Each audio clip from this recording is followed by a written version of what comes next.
Welcome to our channel DMT logics. ఈ రోజు class లో మనం డిగ్రీ సెకండ్ సెమ్ ఇంగ్లీష్ లో సెకండ్ యూనిట్ డిస్కస్ చేద్దాం. సెకండ్ యూనిట్ లో వాడు ఇచ్చినటువంటి ప్రోజ్ పార్ట్ లో ఇచ్చిన lesson the best investment I ever made. The best investment I ever made ఈ లెసన్ ప్రోజ్ కింద ఇచ్చాడు. సో దీని యొక్క సమ్మరీ ఏంటో చూద్దాం. ఈ లెసన్ కి సంబంధించి వాడి ఎగ్జామినేషన్ లో ఏ క్వశ్చన్ ఇచ్చినా సమ్మరీ కనుక మీకు వచ్చినట్లయితే మీరు ఈ లెసన్ యొక్క సమ్మరీ నేర్చుకుంటే వాడు ఏ క్వశ్చన్ ఇచ్చినా సరే మీరు ఆన్సర్ సమ్మరీ నుంచి రాసేయొచ్చు. సో ఇక్కడ నుంచి ఒక 5 మార్క్స్ క్వశ్చన్ వస్తుంది. ఈ లెసన్ యొక్క సమ్మరీ ఏంటో ఒకసారి చూద్దాం. ఈ the best investment I ever made అనేటువంటి ఈ పాఠాన్ని డాక్టర్ ఏఐ క్రోనిన్ అనేటువంటి రచయిత రాయడం జరిగింది. ఈ లెసన్ యొక్క సమ్మరీ సారాంశం ఏంటంటే, ఈ యొక్క లెసన్ డాక్టర్ క్రోనిన్ గారు తన జీవితంలో జరిగినటువంటి ఒక సంఘటన ఆధారంగా ఈ యొక్క లెసన్ రాయడం జరిగింది. అయితే ఆ సంఘటన ఏంటి అనేది ఈ పాఠ్యభాగం యొక్క సమ్మరీ, దాని యొక్క సారాంశం. ఈ సారాంశాన్ని మనం ఒకసారి జాగ్రత్తగా చూసినట్లయితే, డాక్టర్ క్రోనిన్ గారు ఒకరోజు సముద్ర ప్రయాణంలో పడవలో ప్రయాణిస్తూ ఉంటారు. సో పడవలో ప్రయాణిస్తూ ఉండగా ఆయన ప్రయాణిస్తున్నటువంటి ఓడ ఏదైతే ఉందో ఆ ఓడలో రెండో రోజు అతన్ని ఒక వ్యక్తి గమనిస్తూ ఉంటాడు. ఆ వ్యక్తి గమనిస్తూ ఉంటాడు. ఆ విషయాన్ని డాక్టర్ క్రోనిన్ గారు అబ్జర్వ్ చేయరు అంతగా. సో ఆ మరుసటి రోజు కూడా ముందు రోజు మధ్యాహ్నం లాగే ఆ వ్యక్తి అతన్నే చూస్తూ ఉండడంతో డాక్టర్ క్రోనిన్ గారు ఆయన కూడా ఆసక్తిగా చూస్తారు. ఇతను ఎవరు, నన్ను ఎందుకు చూస్తూ ఉన్నారు, ఇతను నేను ఎక్కడ మీట్ అయ్యాను అనే విషయాన్ని క్రోనిన్ గారు ఆలోచిస్తూ ఉంటారు. సో అది ఎంతకీ గుర్తుకు రాదు, నేను ఇతన్ని ఎక్కడ కలిసానా అని ఆలోచిస్తూ ఉంటారు. ఇంతలో డాక్టర్ క్రోనిన్ గారిని ఏ వ్యక్తి అయితే చూస్తున్నాడో ఆ వ్యక్తి యొక్క భార్య అతన్ని ప్రోత్సహిస్తుంది, వెళ్ళి పరిచయం చేసుకోండి అని. సో వారి భార్య యొక్క ప్రోత్సాహంతో ఆ వ్యక్తి డాక్టర్ క్రోనిన్ గారి దగ్గరికి వచ్చి తను తాను పరిచయం చేసుకుంటాడు, నేను పలానా అని. అసలు ఇంతకీ అతనికి డాక్టర్ క్రోనిన్ గారికి మధ్య ఉన్నటువంటి సంబంధం ఏంటి అనేది దీని బ్యాక్గ్రౌండ్ స్టోరీ. అసలు ఏం జరుగుతుందంటే, ఒకరోజు డాక్టర్ క్రోనిన్ గారు దాదాపు ఒక 25 సంవత్సరాల క్రిందట 25 years బ్యాక్ డాక్టర్ క్రోనిన్ గారి దగ్గరికి ఒక పోలీస్ ఆఫీసర్ అనే ఆయన డాక్టర్ క్రోనిన్ గారి దగ్గరికి వస్తాడు. ఎవరు? ఒక పోలీస్ ఆఫీసర్ వచ్చి డాక్టర్ క్రోనిన్ గారు అప్పుడు నిద్రపోతూ ఉంటారు. క్రోనిన్ గారిని లేపి, సార్ ఇలాగ ఒక యువకుడు ఆత్మహత్య చేసుకున్నాడు, అతను ప్రాణాపాయ స్థితిలో ఉన్నాడు, మీరు వచ్చి అతన్ని కాపాడండి అని అంటే డాక్టర్ క్రోనిన్ గారు ఆ పోలీసు అధికారితో అతనితో పాటు వెళ్తారు. అక్కడికి వెళ్ళి చూడగానే ఆ యువకుడు ఆత్మహత్య చేసుకొని చాలా సీరియస్ కండిషన్ లో ఉంటాడు. డాక్టర్ గారు అతన్ని బాగా పూర్తిగా చూసి, ఇతను కండిషన్ చాలా క్రిటికల్ గా ఉంది, చెప్పలేము, ఇతని పరిస్థితి చాలా క్రిటికల్ గా ఉందని పోలీస్ అధికారితో చెబితే ఆ పోలీస్ అధికారి ఏమంటాడంటే, ఎలాగైనా మీరే అతన్ని బ్రతికించండి డాక్టర్ అనేసి ఆ పోలీస్ అధికారి చెప్పడంతో డాక్టర్ క్రోనిన్ గారు అతనికి చికిత్స ఇవ్వడం ప్రారంభిస్తారు. సో కొంతసేపు అతను చికిత్స అందిన తర్వాత అతను తన ప్రాణాపాయ స్థితిలో నుంచి బ్రతుకుతాడు. ఆ వ్యక్తి పేరే జాన్. ఆ వ్యక్తి పేరు జాన్ అనేటువంటి వ్యక్తి ఆత్మహత్య చేసుకుంటాడు. ఆ వ్యక్తి ఎందుకు ఆత్మహత్య చేసుకున్నాడు అనేది మనం తర్వాత చూద్దాం. ఈ జాన్ అనే వ్యక్తి ఆత్మహత్య చేసుకుంటే ఆ వ్యక్తిని కాపాడమని ఒక పోలీస్ అధికారి డాక్టర్ క్రోనిన్ గారి దగ్గరికి వెళ్ళి ఆ విషయం చెప్పడంతో క్రోనిన్ గారితో ఈ పోలీస్ అధికారి క్రోనిన్ గారు ఇద్దరు కలిసి జాన్ ని బ్రతికించడం కొరకు అక్కడ చేరుకొని ఇతను క్రిటికల్ పరిస్థితిలో ఉన్నప్పటికీ ఈ పోలీస్ అధికారి చెప్పడంతో క్రోనిన్ గారు అతనికి వైద్యాన్ని అందిస్తాడు. అతను తన యొక్క ఆ అపాయకరమైన స్థితి నుంచి బ్రతికి బయటపడతాడు. అతని పేరు జాన్. ఈ జాన్ అనే ఆయన ఒక అనాథ.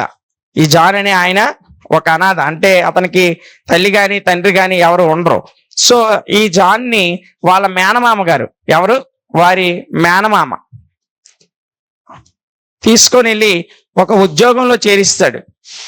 జాన్ అనే వ్యక్తి, ఇది అతను ఆత్మహత్య చేసుకోకముందు స్టోరీ.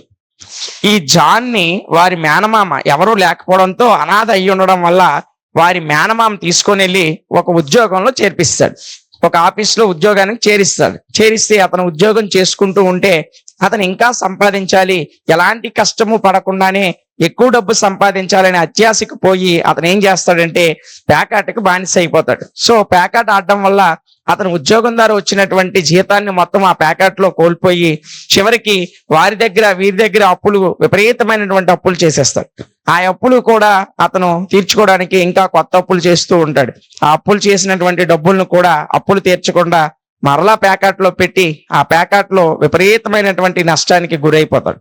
ఇక చివరికి ఏం చేద్దామా అనుకునేటువంటి ఒక స్థితిలో ఆయన ఏం ఆలోచిస్తాడంటే, ఆయనకి ఎక్కడైతే ఏ ఆఫీస్లోనైతే పనిచేస్తున్నాడో ఆ ఆఫీస్లో దొంగతనానికి పాల్పడతాడు. ఎవరు?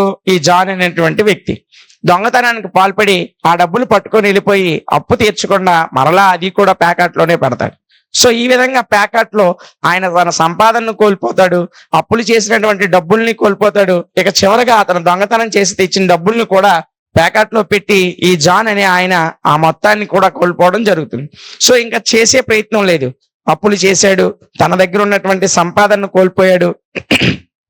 అదే విధంగా చివరికి తను పనిచేసినటువంటి ఆఫీస్లో ఆయన చేసిన దొంగతనం చేయడం కూడా జరిగింది. ఇలా మొత్తం ఏ రకంగా వచ్చిన డబ్బు మొత్తం ప్యాకెట్లోనే కోల్పోయాడు. ఇంకా చివరికి చేసేది ఏమి లేక ఇక నాకు ఆత్మహత్యే శరణం అని చెప్పి ఆయన ఆత్మహత్యకి పాల్పడతాడు. ఈ ఆత్మహత్యకి పాల్పడిన వ్యక్తిని పోలీస్ అధికారి దొంగతనం చేశాడు కదా అని అతన్ని పట్టుకోవడానికి వెళ్ళి చూసినప్పుడు ఇతను ఆత్మహత్య చేసుకొని ఉంటాడు. సో ఆ ఆత్మహత్య చేసుకున్న వ్యక్తిని కాపాడాలని ఈ పోలీస్ అధికారి క్రోనిన్ గారిని తీసుకొని వస్తాడు. సో ఈ వృత్తాంతం అంతా అతను ఆ యొక్క ప్రమాదకరమైన పరిస్థితుల్లో నుంచి బయటపడిన తర్వాత జాన్ అనేటువంటి ఈ యువకుడు డాక్టర్ క్రోనిన్ గారికి తన జీవితంలో జరిగినటువంటి ఆ బాధాకరమైనటువంటి పరిస్థితిని, ఆ దౌర్భాగ్యమైన స్థితిని ఇతనికి డాక్టర్ క్రోనిన్ గారికి చెప్తాడు. అయ్యా, ఇది పరిస్థితి, నాకెవరూ లేరు, మా మేనమామ గారు ఉద్యోగంలో జాయిన్ చేశారు, నేనేమో సులభంగా డబ్బులు సంపాదించాలని నా జీతాన్ని ప్యాకెట్లో పెట్టేశాను, అప్పులు చేశాను, ఆ డబ్బులు కూడా ప్యాకెట్లో పెట్టేశాను. ఇంకా చివరికి అప్పులు తీర్చలేక అప్పులన్నీ తీర్చడానికి మరలా ప్యాకెట్ ఆడడం కోసం నేను పనిచేస్తున్న ఆఫీస్లోనే దొంగతనం చేశాను. ఇంకా ఆ డబ్బులు కూడా పోయాయి. ఇంకా నాకు బ్రతకడానికి ఏ మార్గం కనబడక నేను ఆత్మహత్య చేసుకున్నానని ఈ మొత్తం వృత్తాంతాన్ని ఈ జాన్ అనే యువకుడు డాక్టర్ క్రోనిన్ గారికి చెప్తాడు. సో క్రోనిన్ గారు ఏం చేస్తారంటే ఒక మంచి హృదయంతో, దయగలిగిన హృదయంతో అతను ఎంత డబ్బులైతే ఆ యొక్క అతను పనిచేసే ఆఫీస్ నుంచి దొంగతనం చేశాడో ఆ డబ్బులన్నింటినీ కూడా డాక్టర్ క్రోనిన్ గారు ఈ పోలీస్ అధికారికి ఇచ్చేస్తాడు. ఈ డబ్బులు మీరు తీసుకొని అతని మీద ఎలాంటి కేసు పెట్టవద్దు, అతనికి ఒక అవకాశం ఇవ్వండి అని చెప్పి ఇతను దొంగతనం చేసి ప్యాకెట్లో పోగొట్టుకున్నటువంటి ఆ డబ్బుల్ని డాక్టర్ క్రోనిన్ గారు ఈ పోలీస్ అధికారికి ఇస్తాడు. పోలీస్ అధికారి కూడా డాక్టర్ గారు అంత దయ చూపించడంతో ఇతను కూడా అతని మీద జాలి కలిగి ఎలాంటి కేసు పెట్టుకోడు. ఆ రోజు డాక్టర్ గారు డబ్బులు ఇచ్చి అతన్ని ఆ దొంగతనం నుంచి బయటపడేయడమే కాకుండా అతను ఆత్మహత్య చేసుకుంటే తన ప్రాణాన్ని కూడా కాపాడాడు. ఎన్నేళ్ళ తర్వాత, అంటే ఆఫ్టర్ 25 years తర్వాత ఇప్పుడు ఈ యువకుడు 40 ఏళ్ళ మధ్య వయసు ఉన్నటువంటి ఒక వ్యక్తిగా మారాడు. ఈ యువకుడే ఆ పడవ ప్రయాణంలో డాక్టర్ క్రోనిన్ గారిని 2 రోజులుగా గమనిస్తున్నటువంటి వ్యక్తి. సో ఇదంతా చెప్పి ఆ రోజు నేను అప్పుల్లో కూరుకుపోయి ఆత్మహత్య చేసుకుంటే నేను దొంగతనం చేసిన డబ్బులు కూడా అప్పు తీర్చి నాకు జీవితాన్ని ప్రసాదించారు కదా, ఆ వ్యక్తిని నేను అని ఈ యొక్క జాను డాక్టర్ క్రోనిన్ గారితో పరిచయం చేసుకుంటాడు. సో ఇప్పుడు ఏం చేస్తున్నాం అంటే, నేను ఆ రోజు తర్వాత అన్ని చెడు అలవాట్లు మానేసి ఈ రోజు నాలాంటి అనాథ పిల్లల కోసం సహాయం చేయడం కొరకు, వారి చదువు, వారికి వసతి సౌకర్యాలు కల్పించడం కొరకు నేను ఒక పెద్ద సంస్థను నడుపుతున్నాను అని డాక్టర్ క్రోనిన్ గారికి ఈ జాన్ చెప్పడం వల్ల డాక్టర్ క్రోనిన్ గారు చాలా సంతోషిస్తారు. ఆ రోజు నేను చేసినటువంటి సహాయము ఈ విధంగా అనేక మంది పేద పిల్లలకి ఉపయోగపడుతుంది, అంటే నేను చేసిన ఇన్వెస్ట్మెంట్ ఒక మంచి పని కోసమే ఉపయోగపడింది అనేటువంటి సంతోషాన్ని డాక్టర్ క్రోనిన్ గారు ఆ రోజు అతను పరిచయం చేసుకున్న తర్వాత అలాంటి సంతోషాన్ని అతను అనుభవించడం జరుగుతుంది.